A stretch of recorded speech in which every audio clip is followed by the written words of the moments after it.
Good morning, friends. It's Bob again. We are reflecting on being with people who are going through grief and loss, and that brings us to the book of Job in the Bible. It's a kind of a fascinating study on someone going through suffering and are grieving at their loss of all these different things in their lives. Now, what's interesting is at the beginning of the book of Job, the setup in the whole thing is that Job he goes through this tremendous amount of calamity and these friends come to him, his friends come to him, and they sit with him for a solid week.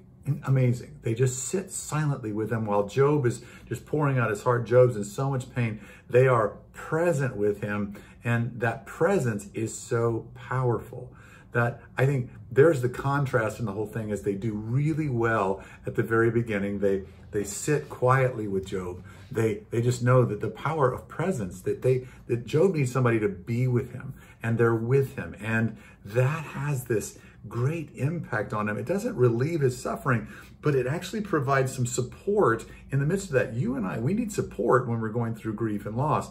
And the people that you know that are going through grief and loss, they need your support. They need your presence with them. Now, where the thing gets kind of cattywampus and goes upside down is that when the friends start talking and they start trying to fix Job, they start accusing him and blaming the victim and all these different kinds of things. And the rest, I think it's something 36 chapters of the book of Job are these friends trying to fix Job, is trying to fix the situation.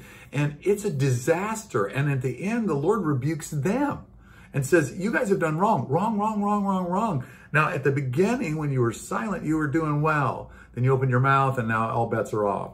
Now, and I think that honestly, that's frequently the way that we, will sort of, what ends up happening is when somebody's going through grief and loss, and they're going through the cycle of grief, or the Kubler-Ross model, the 5 stages of grief, when they're going through those things, that we are initially very patient with them, and we'll sit with them, but then after a while, we start kind of getting the itch, and we feel like we got to fix them.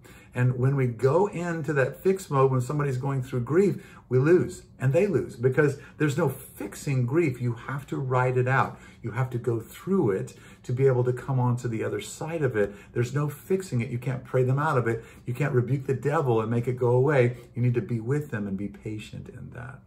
Let's take that to the bank when we are actually going and sitting with people that are in grief and loss, or we might be there ourselves. You just need to be with them and be with them and be with them. It's got to be consistent, and it's got to be long-term. Thanks for joining me today. I love you. God bless you.